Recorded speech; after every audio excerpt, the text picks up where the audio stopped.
राधे राधे मित्रों। जैसा कि आप जानते हो, हनुमान जी का स्वभाव तो बड़ा नटखट था और उसी कारण उनको एक श्राप भी मिला था। लेकिन क्या आप जानते हैं कि उनकी माता अंजनी को भी एक ऋषि से श्राप मिला था, जिस कारण वो रूपवती अप्सरा से वानरी बन गई थी। भगवान हनुमान को लेकर धर्म ग्रंथों में कई कथा कहानियों का उल्लेख मिलता है। हनुमान जी की जन्म कथा और उनकी बाल लीलाओं से जुड़ी कथाएं तो आपने जरूर सुनी होंगी। फिर चाहे वह खेल खेल में सूर्य को फल समझकर निगलना हो या ऋषि मुनियों को परेशान करने से जुड़ी हुई कथाएं, हनुमान जी के नटखटपन के कारण उन्हें कई बार श्राप मिला था। वे अपनी सभी शक्तियों को भूल जाएंगे जब उन्हें किसी के द्वारा उनकी शक्तियों का एहसास दिला जाएगा। इससे संबंधित रामायण काल में एक प्रसंग भी है, जिसमें सागर पार लंका में माता सीता का पता लगाने के लिए जामवंत जी ने हनुमान जी को उनकी शक्तियों का एहसास दिलाया था। इसी तरह अत्यंत रूपवती अप्सरा थी उनकी माता अंजनी, और माता अंजनी से जुड़ी एक पौराणिक कथा के अनुसार हनुमान जी की माता अंजनी पूर्व जन्म में इंद्रदेव की सभा में अप्सरा थी। उनका नाम पुंजिक स्थला था। वह अत्यंत रूपवती थी। उनके स्वभाव नटखट और चंचल चंचल था। एक बार उन्होंने अपने नटखटपन से भूलवश तप कर रहे एक ऋषि के तप में व्यवधान डाल दिया। कथा के अनुसार पुंजिक स्थला ने ऋषि के ऊपर फल फेंक दिया था। इससे ऋषि की तपस्या भंग हो गई और वे क्रोधित हो गए।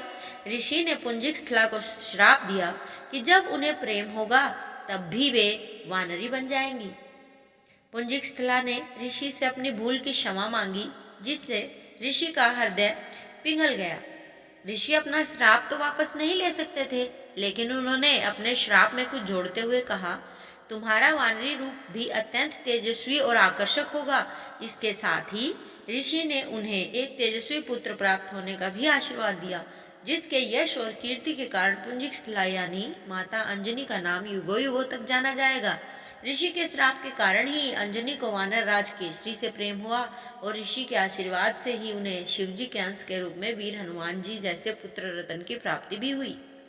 माता अंजनी के वानरी बनने से जुड़ी एक अन्य पौराणिक कथा के अनुसार हनुमान जी की माता अंजनी पूर्व जन्म में देवलोक की अप्सरा थी। उनका नाम पुंजिक स्थली था। एक बार ऋषि दुर्वासा किसी कार्य से इंद्र की सभा में गए। उस दौरान पुंजिका स्थली बार बार अपने रूप से सभा का ध्यान अपनी ओर आकर्षित करने का भी प्रयास कर रही थी। इस कारण ऋषि दुर्वासा को क्रोध आ गया और उन्होंने पुंजिक स्थली को अगले जन्म में वानरी बनने का श्राप दे दिया। हालांकि बाद में दुर्वासा ने दया दिखाते हुए पुंजिक स्थली से कहा कि तुम्हारे गर्भ से शिवजी के 11वें रुद्र अवतार का भी जन्म होगा। ऋषि दुर्वासा के श्राप के कारण ही पुंजिका स्थली का नाम जन्म अगला विरजवान नामक वानर के घर हुआ और उनका विवाह वानरराज केसरी से हुआ। तो मित्रों, इस तरह हनुमान जी की माता भी एक अप्सरा से वानरी बन गई थी, केवल और केवल एक ऋषि के श्राप के कारण। इसीलिए जब भी आपको कोई ऋषि तपस्वी मिले तो उसके चरणों को छूकर प्रणाम अवश्य कीजिए। धन्यवाद।